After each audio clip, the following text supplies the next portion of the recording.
The private jet descended through the golden Moroccan sky as the setting sun painted Casablanca's skyline in brilliant shades of amber and rose. Inside the cabin, Meghan Markle adjusted her elegant kaftan while Prince Harry reviewed the final details of their itinerary.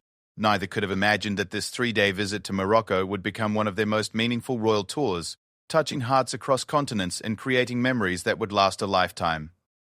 As the aircraft touched down at Mohammed I International Airport, hundreds of excited Moroccans had gathered despite the evening hour, waving British and Moroccan flags with infectious enthusiasm. The couple exchanged glances, both feeling the weight of responsibility and the electric energy of anticipation. This wasn't just another royal visit. It was a chance to bridge cultures, celebrate shared values, and shine a spotlight on causes close to their hearts.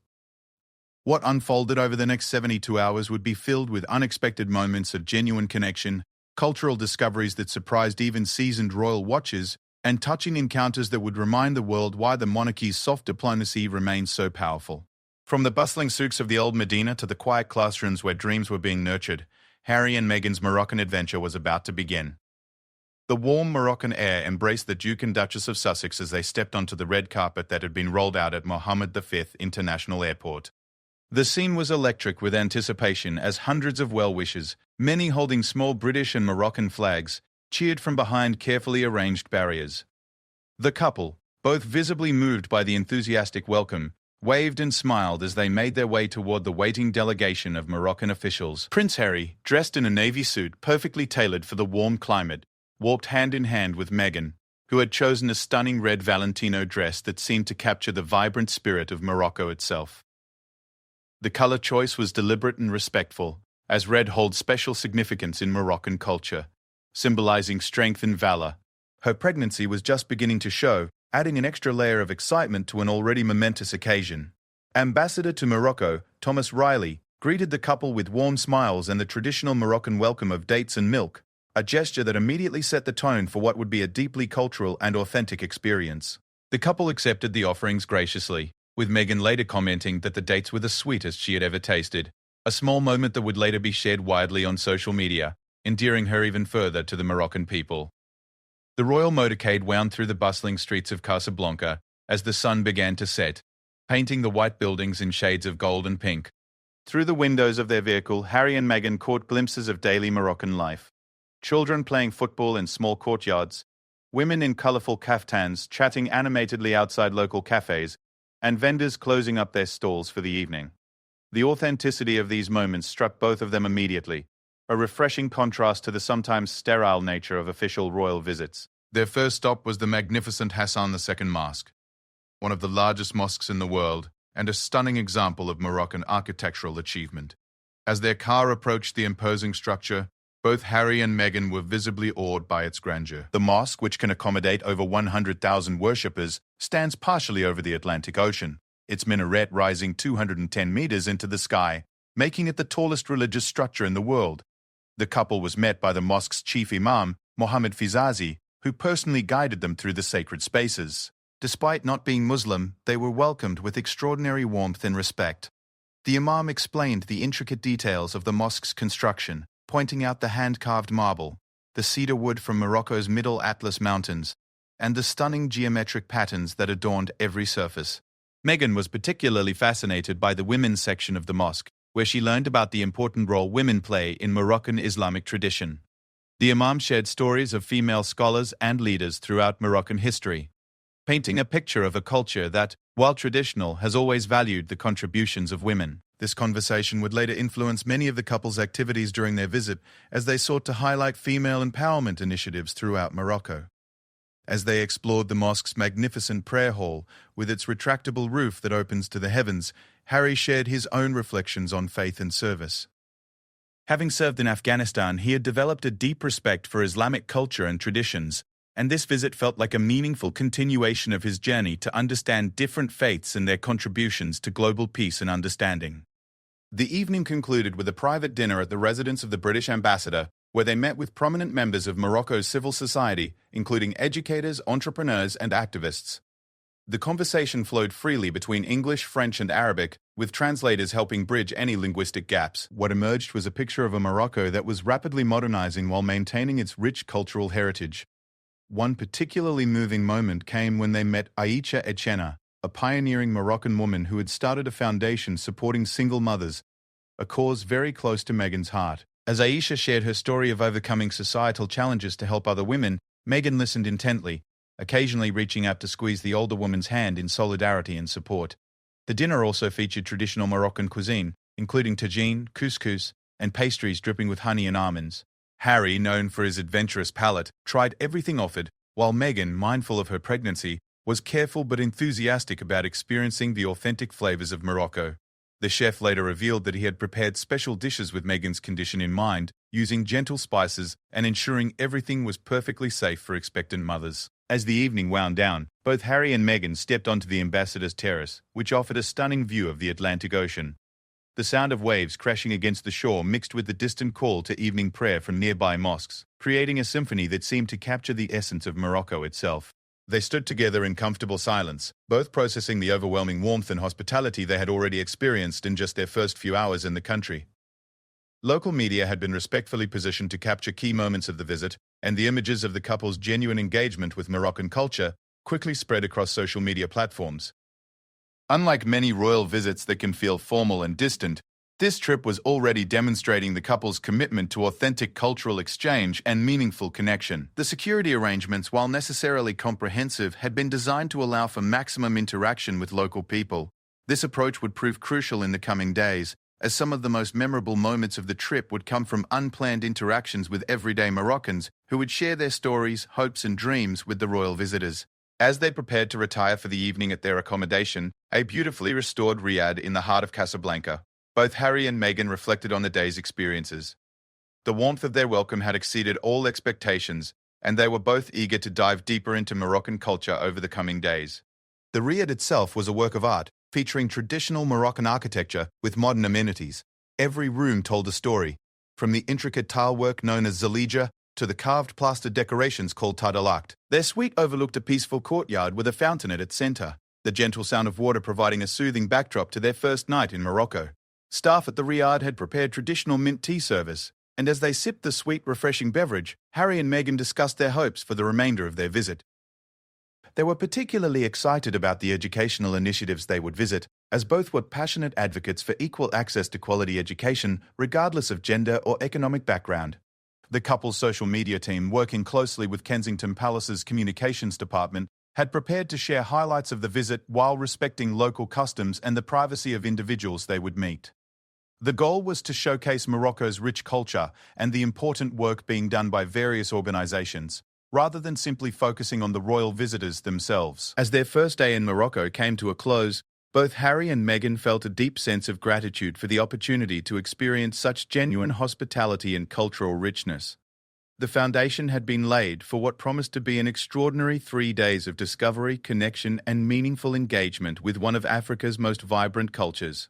The sounds of the Medina settling into evening quiet provided a perfect soundtrack as they drifted off to sleep, both wondering what surprises and meaningful encounters the next day would bring in this magical North African kingdom that had already captured their hearts. The second day of their Moroccan adventure began before dawn, as the couple was awakened by the beautiful sound of the morning call to prayer echoing across Casablanca. Rather than feeling disturbed by this early wake-up call, both Harry and Meghan later described it as one of the most peaceful and spiritually moving moments of their entire trip. They sat together on their private terrace, watching the sun rise over the ancient city, while sipping traditional Moroccan coffee prepared by their gracious hosts.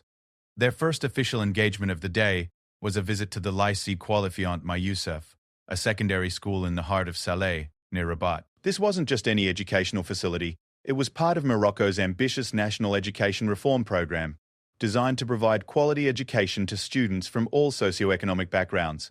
The school had been specifically chosen because of its innovative approach to girls' education and its remarkable success in encouraging young women to pursue higher education and careers in traditionally male-dominated fields. As their motorcade approached the school, hundreds of students lined the streets, waving flags and holding handmade signs welcoming the royal visitors. The genuine excitement was palpable, with teenage girls screaming with joy and younger students jumping up and down with unbridled enthusiasm. Harry and Meghan exchanged amazed glances at the overwhelming response, both clearly moved by the authentic warmth of their reception. The school's principal, Fatima Ben Ali, greeted them at the entrance with traditional bread and salt, explaining that this ancient Moroccan custom symbolizes welcome and prosperity for guests. Meghan accepted the offering with visible emotion, later telling reporters that the gesture reminded her of similar traditions from her own mixed heritage background, creating an immediate connection between cultures. Their first stop was a mathematics class where 17-year-old students were working on advanced calculus problems. What struck both visitors immediately was that the class was almost evenly split between male and female students, with young women actively participating in discussions and confidently solving complex equations at the blackboard. Amina El Mansouri, an 18-year-old student who dreams of becoming an aerospace engineer, presented her project on satellite navigation systems to the couple. Meghan was particularly fascinated by Amina's work and spent nearly 20 minutes discussing the young woman's career aspirations. Amina explained that her grandmother had been illiterate but had always emphasized the importance of education for girls. Now, with Morocco's educational reforms and increased opportunities for women, Amina was on track to attend engineering school in Casablanca, with hopes of eventually working with international space agencies. Prince Harry connected immediately with a group of male students who were working on a robotics project designed to help farmers optimize water usage in Morocco's arid regions. The students had developed a sophisticated sensor system that could monitor soil moisture levels and automatically adjust irrigation systems, potentially revolutionizing agriculture in drought-prone areas. Harry's genuine interest in their work was evident as he asked detailed technical questions and encouraged them to continue pursuing innovation that could benefit their communities. The chemistry laboratory provided another highlight, where students demonstrated experiments related to renewable energy production. A group of young women showed how they had created a small solar panel system using locally available materials, part of a nationwide initiative to make Morocco a leader in renewable energy across Africa. The passion and knowledge displayed by these teenagers impressed both visitors, who realized they were witnessing the future leaders of Morocco's technological revolution. During lunch with faculty members, the conversation turned to the challenges and successes of Morocco's educational transformation. Teachers shared stories of students who had overcome significant economic hardships to pursue higher education, often becoming the first in their families to attend university. The government's commitment to providing free education through secondary school and financial assistance for higher education had opened doors for thousands of young people across the country.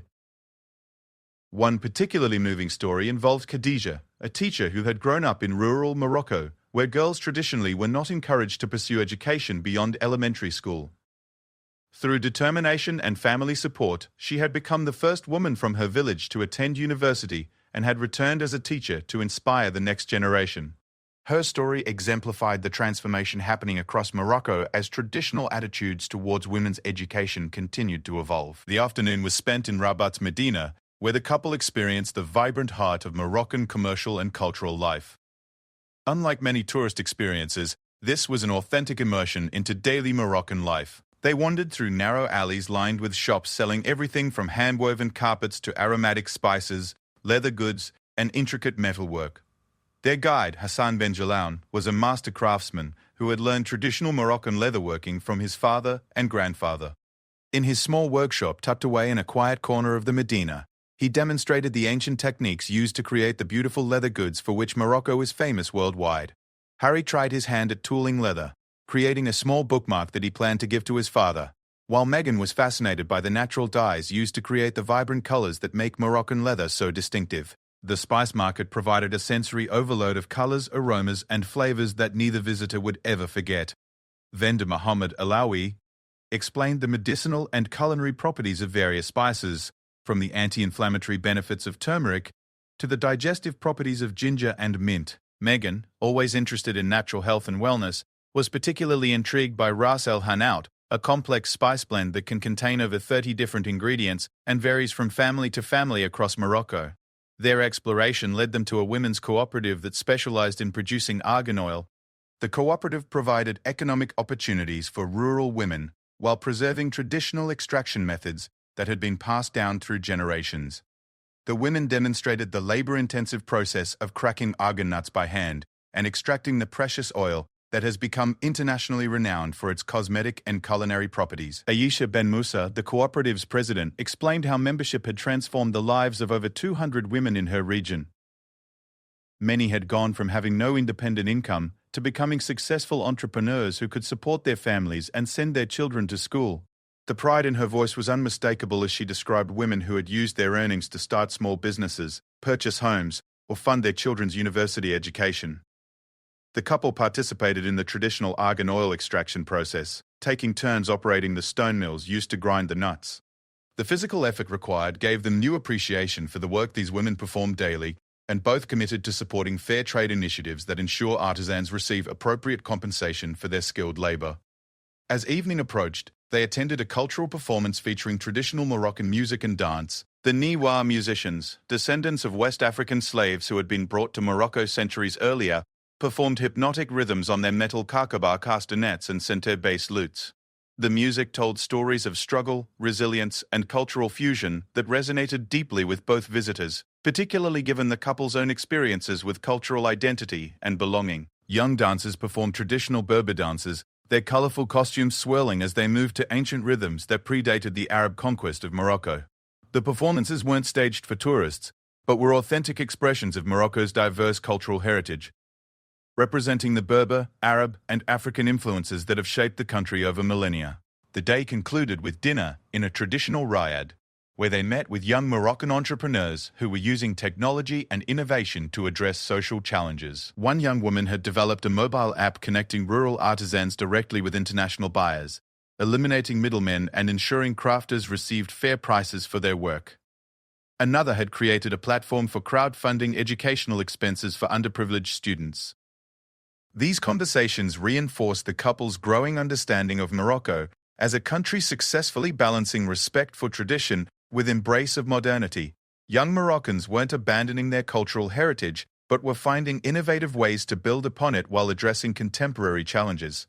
As they retired to their accommodations, both Harry and Meghan reflected on a day filled with genuine human connections and cultural discovery.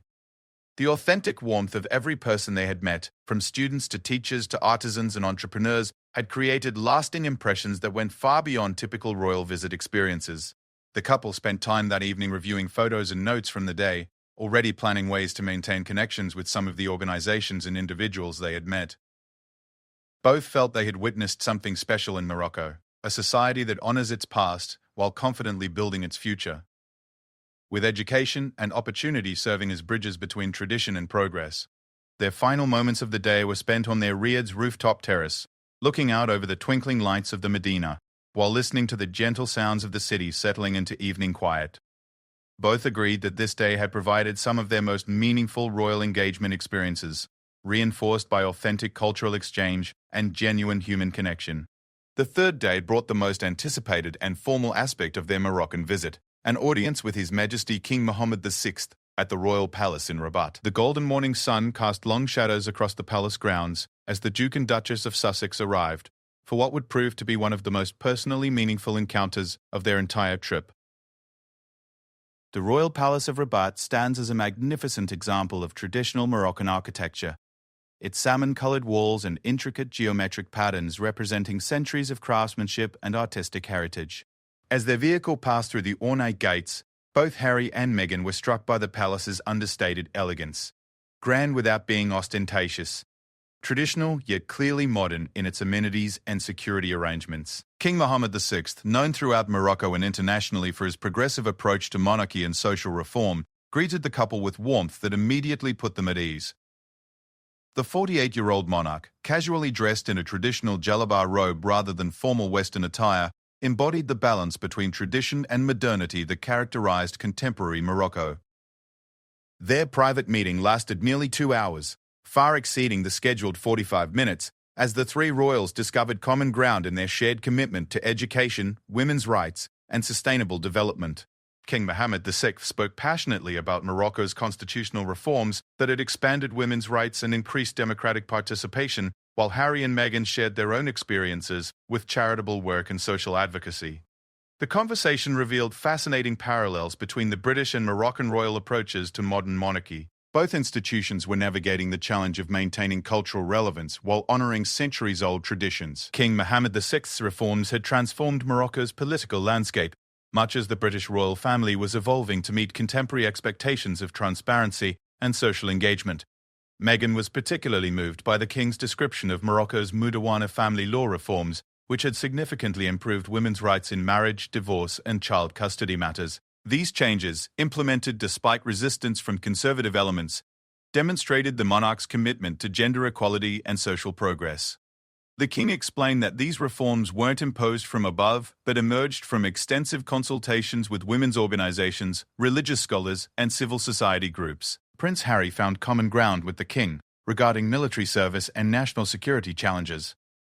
King Mohammed VI had modernized Morocco's armed forces while maintaining the country's role as a stabilizing influence in North Africa. Their discussion touched on counter-terrorism cooperation, regional security challenges, and the important role Morocco played in Mediterranean stability.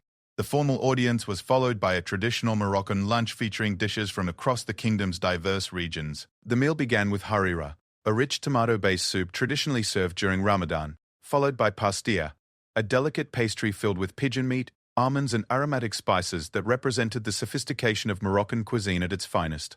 During lunch, they were joined by Princess Lala Meriem, King Mohammed VI's sister, and a prominent advocate for women's rights and children's welfare.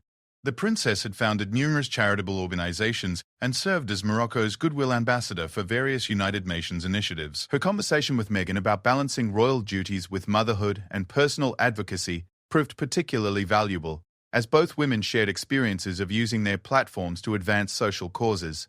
Princess Lala Meriem's work with street children and orphans resonated deeply with Harry, whose own charitable focus included vulnerable youth populations.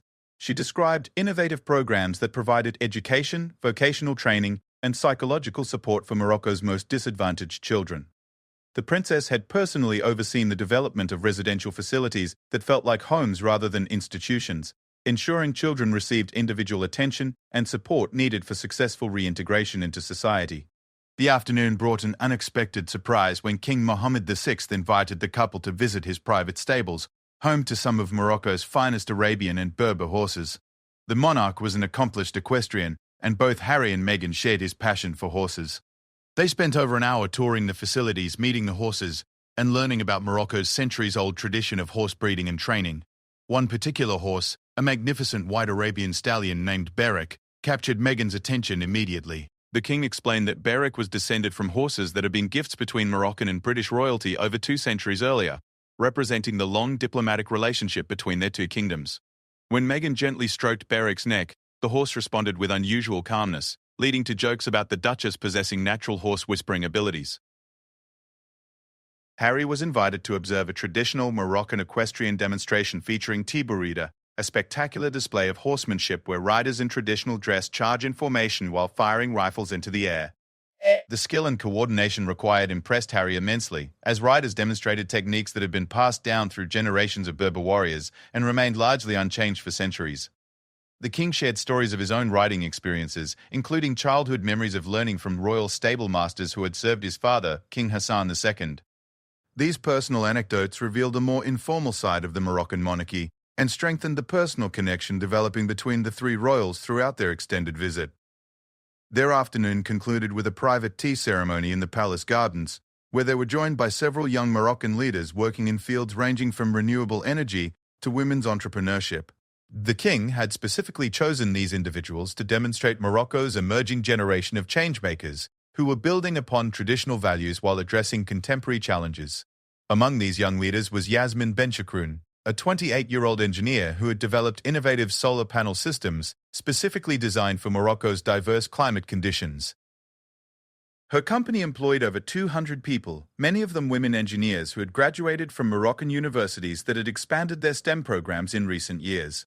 Yasmin's success story embodied Morocco's transformation into a regional leader in renewable energy technology.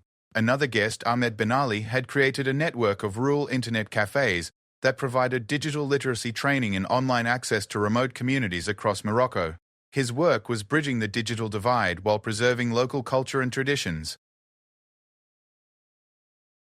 Ahmed explained how elderly villagers were learning to video chat with relatives who had migrated to European cities, maintaining family connections across continents while embracing new technologies. The conversation naturally turned to global challenges, including climate change, economic inequality, and the displacement of populations due to conflict and environmental degradation. All 3 royal guests expressed shared concerns about these issues, and discussed ways their respective platforms could contribute to international cooperation and sustainable development solutions. King Mohammed VI described Morocco's ambitious renewable energy projects, including the Ouarzazate solar complex, which was becoming one of the world's largest concentrated solar power installations.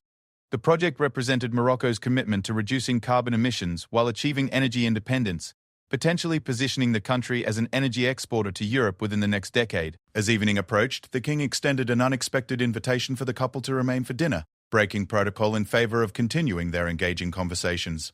The meal featured regional specialties from across Morocco, including machoui lamb, slow-cooked with herbs, couscous with 7 vegetables representing the diversity of Moroccan agriculture, and choubakia pastries drizzled with honey and sesame seeds. During dinner, they discussed the role of monarchy in the modern world, sharing perspectives on how royal institutions could remain relevant while serving their people's evolving needs. King Mohammed VI's approach of constitutional monarchy with active social engagement had transformed Morocco's political landscape while maintaining stability in a volatile region. The evening's highlight came when Princess Lala Meriam presented Meghan with a beautiful traditional Moroccan necklace featuring amber and silver work crafted by women artisans from the Atlas Mountains. The gift represented not just diplomatic courtesy but recognition of shared commitment to supporting women's economic empowerment and preserving traditional crafts. Harry received a hand-forged ceremonial dagger with intricate engravings depicting Morocco's diverse landscapes, from the Sahara Desert to the Atlas Mountains to the Atlantic coastline. The king explained that such weapons had historically been given to honored guests and allies, symbolizing trust and mutual respect between nations. As their extended palace visit concluded well past midnight, all 3 royals expressed amazement at how quickly the time had passed. What had begun as a formal diplomatic meeting had evolved into genuine personal friendship based on shared values and mutual respect. The king personally escorted them to their vehicle, an unprecedented gesture that demonstrated the depth of connection established during their time together. Driving back through Rabat's quiet streets, both Harry and Meghan reflected on an extraordinary day that had exceeded all expectations. They had expected diplomatic courtesy, but had discovered authentic friendship with fellow royals who shared their commitment to using their positions for positive social impact. The security briefing for the following day's activities seemed almost anticlimactic after such an intensely personal and meaningful experience. Both couple members felt they had gained not just diplomatic allies but genuine friends who understood the unique challenges and opportunities that came with royal responsibility in the contemporary world. Their final evening in Morocco was approaching, but the connections forged during this remarkable day would endure long beyond their departure from the kingdom that had welcomed them with such extraordinary warmth and hospitality. The 4th day of their Moroccan journey began with an unscheduled stop that would become one of the most emotionally powerful moments of their entire visit.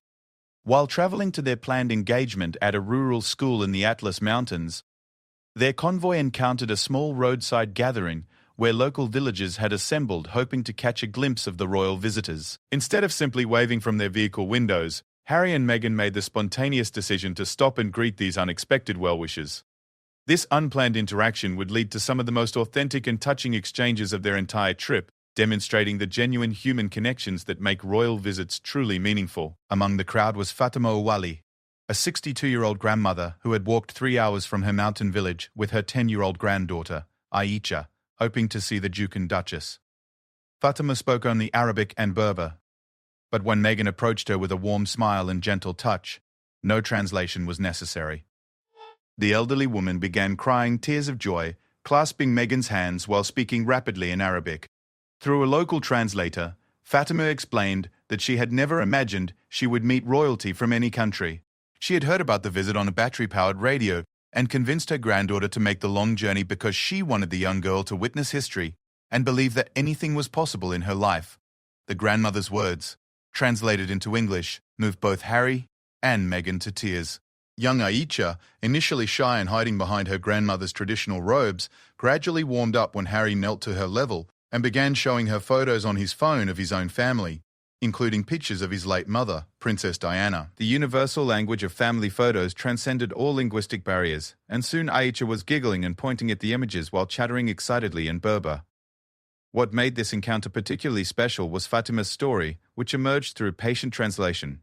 She had raised 7 children as a single mother after her husband died in a construction accident 20 years earlier. Despite crushing poverty and no formal education herself, she had insisted that all her children, both sons and daughters, attend school. 5 of her children had now graduated from university, including 2 daughters who had become teachers, and 1 son who was studying medicine in Casablanca.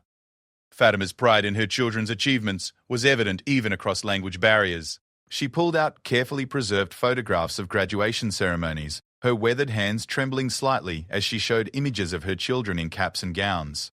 Harry and Meghan spent nearly 30 minutes looking at these family treasures, asking questions about each child's studies and career aspirations.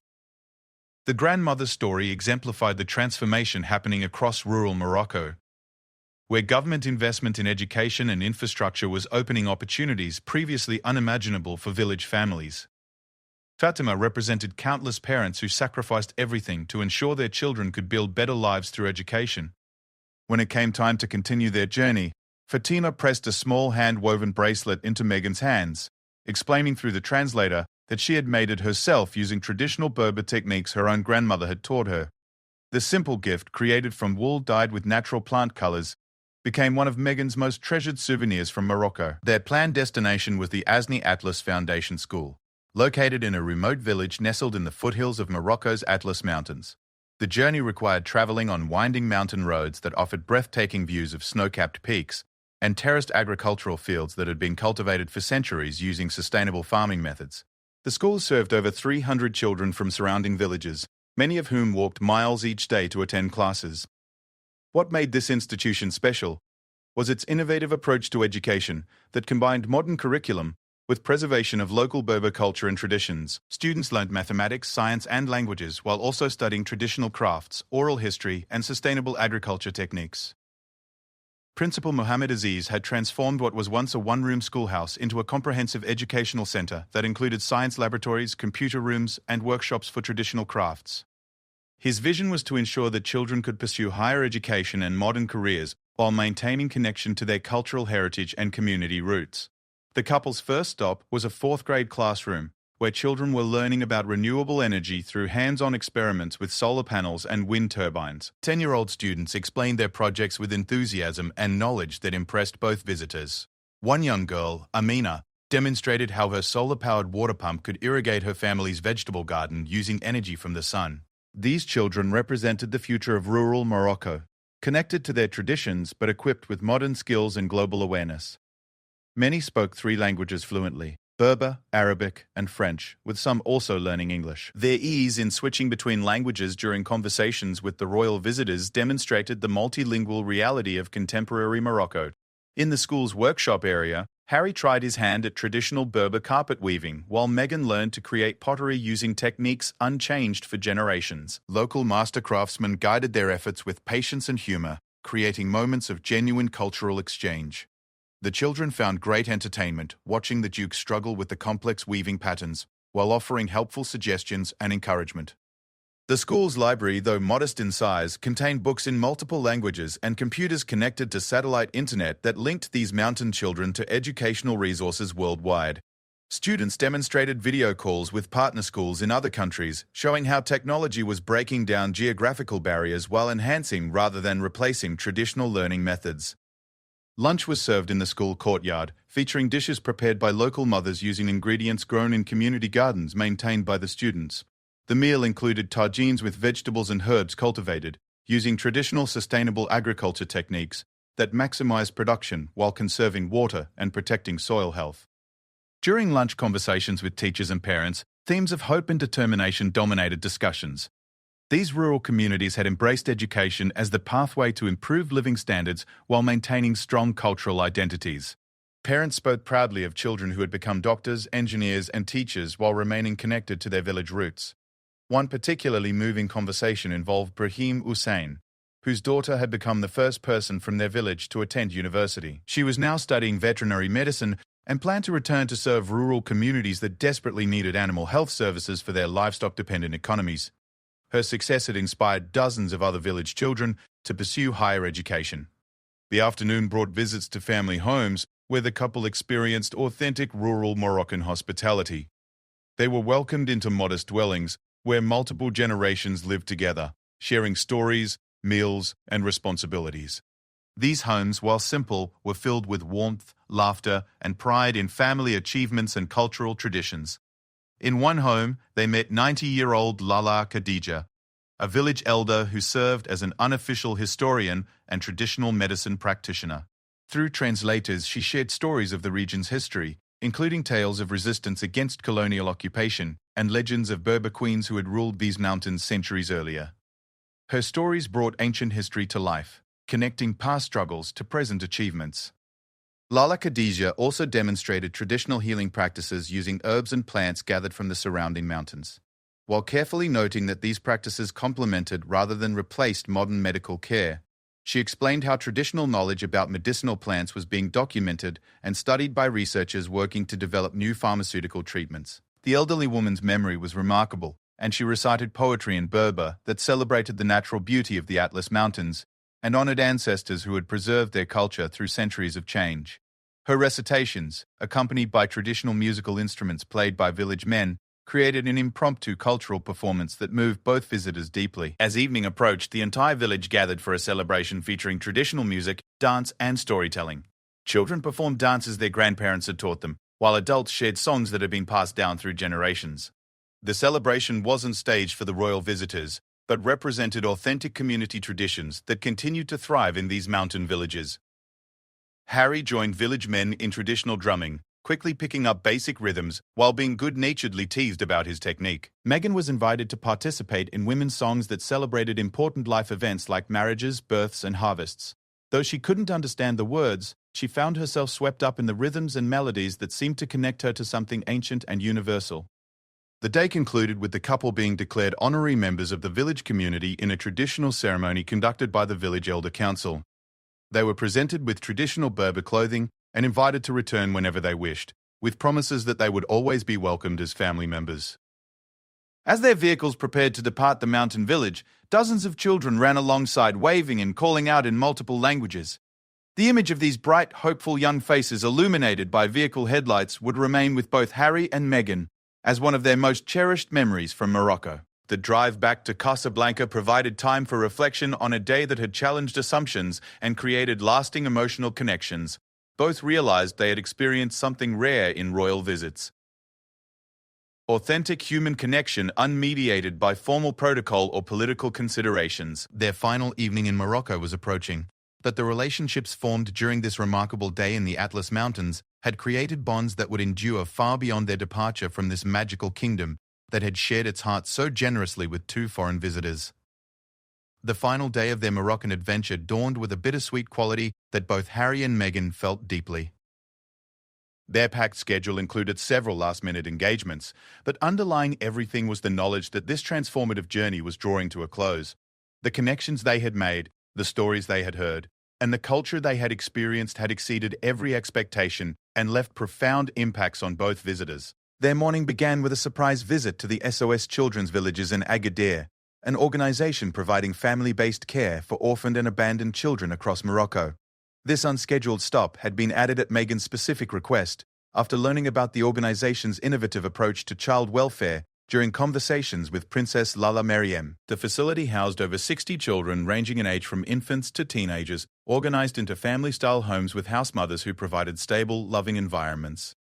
What immediately struck both visitors was the laughter and energy filling the spaces. These weren't institutional facilities but genuine homes where children were thriving despite difficult beginnings. 8-year-old Omar, who had been abandoned at a Casablanca hospital as a newborn, proudly showed Harry his collection of toy cars and explained his dream of becoming a race car driver. The boy's enthusiasm and resilience despite his challenging start in life exemplified the healing power of stable, loving care. Harry spent nearly an hour playing with Omar and other young boys, racing toy cars and listening to their hopes and dreams with genuine interest. Meghan was particularly drawn to the teenage girls, many of whom were preparing for university entrance exams while dealing with the complex emotions surrounding their family situations. 16-year-old Fatima shared her story of arriving at the facility 3 years earlier, after years of neglect and abuse. Now, with consistent support and encouragement, she was planning to study medicine and hoped to specialize in pediatrics to help other vulnerable children. The house mothers, all Moroccan women who had chosen careers in child welfare, impressed both visitors with their dedication and wisdom. They explained how they worked to maintain children's connections to their cultural heritage while providing stability and opportunities for personal growth. Many children maintained relationships with extended family members when appropriate, ensuring they understood their origins while building secure foundations for their futures. During a meal shared with the children, conversations flowed naturally between Arabic, French, and English as young residents demonstrated their multilingual abilities. The children were curious about life in Britain and asked thoughtful questions about everything from British schools to the weather to traditions. Their intelligence and curiosity spoke volumes about the quality of care and education they were receiving. One particularly touching moment came when 12-year-old Aisha presented Meghan with a hand-drawn picture showing the Duchess surrounded by children from around the world. The artwork included children of various ethnicities and backgrounds, reflecting Aisha's understanding that kindness and care transcended cultural boundaries. The drawing would later be framed and displayed in Harry and Meghan's home as a reminder of their Moroccan experiences. The couple's next engagement was at the Meknes Cultural Centre, where they met with young Moroccan artists, musicians and writers who were using their creative talents to address social issues and bridge cultural divides. This gathering showcased Morocco's vibrant contemporary art scene and demonstrated how young people were building upon traditional cultural foundations while addressing modern challenges. Rapper Mohamed Lamrani, who performed under the stage name MC Seuss, shared how he used hip-hop music to promote educational achievement and discourage drug use among urban youth.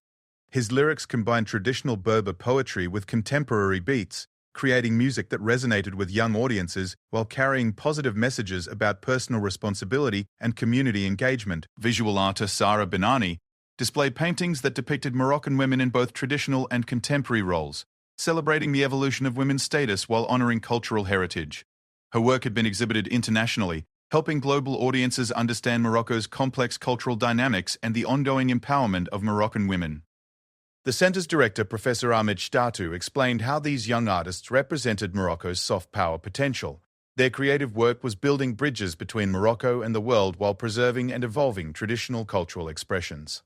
Government support for arts education and cultural programming was creating opportunities for young people to build careers in creative fields while contributing to national development. A poetry reading featuring works in Arabic, French, and Berber languages demonstrated the rich literary traditions that continued to flourish in contemporary Morocco. Young poets shared verses that addressed themes ranging from environmental conservation to social justice to love and family relationships, showing how traditional poetic forms remained vibrant vehicles for expressing contemporary concerns.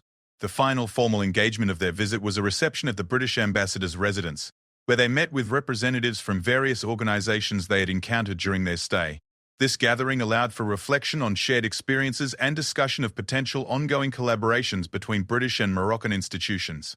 Representatives from the education initiatives they had visited shared updates on student achievements and discussed possibilities for exchange programs that would allow Moroccan and British students to learn from each other's educational systems.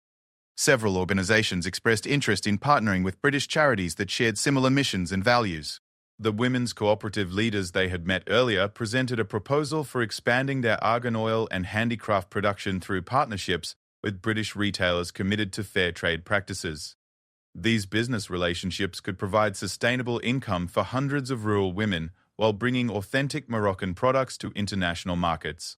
During emotional farewell speeches, several Moroccans shared how the couple's visit had brought international attention to positive developments in their country and encouraged continued progress on social issues. The genuine engagement and interest shown by Harry and Meghan had meant more than formal diplomatic gestures, creating personal connections that transcended official protocol. King Mohammed VI made a surprise appearance at the reception, demonstrating the personal relationships that had developed during the visit. His informal presence reinforced the authentic friendships that had emerged and suggested possibilities for continued collaboration between the British and Moroccan royal families on shared interests and charitable initiatives. As the reception concluded, both Harry and Meghan received beautiful traditional Moroccan garments as parting gifts from various organizations they had visited. These weren't ceremonial items but practical clothing they could wear, symbolizing their adoption into extended Moroccan communities and their welcome to return at any time. The journey to Mohammed V International Airport provided final opportunities to see Moroccan landscapes and reflect on experiences that had exceeded every expectation. Both visitors felt they were leaving Morocco as different people than they had arrived. More knowledgeable about North African culture, inspired by examples of successful development and social progress, and enriched by genuine human connections. At the airport, hundreds of Moroccans had gathered despite evening hours, waving flags and holding signs expressing gratitude for the couple's visit and hopes for their safe journey home. The enthusiasm was genuine and unforced, reflecting the authentic connections that had been established during their stay. Their final official act was planting an olive tree in the airport gardens, symbolizing the growing friendship between their two nations and their personal commitment to nurturing relationships that had developed during their visit. The tree would serve as a living reminder of their time in Morocco and their hopes for continued collaboration. As their aircraft lifted off from Moroccan soil, both Harry and Meghan pressed their faces to the windows for final views of the country that had welcomed them so warmly. The lights of Casablanca twinkled below while the Atlantic Ocean stretched endlessly toward Britain, carrying them home with hearts full of memories and minds filled with new perspectives. During the flight home, they reviewed photographs, exchanged impressions, and began planning ways to maintain connections with organizations and individuals they had met. Both felt strongly that their Moroccan experience shouldn't end with their departure, but should mark the beginning of ongoing relationships and collaborative efforts. The couple also discussed how their Moroccan experiences had influenced their understanding of effective development work, cultural diplomacy, and the power of authentic human connection in building bridges between nations. These lessons would inform their future charitable work and public engagements, bringing Moroccan insights to their ongoing efforts to address global challenges. Media coverage of their visit had been overwhelmingly positive, focusing on the genuine connections they had made and the substantive issues they had highlighted.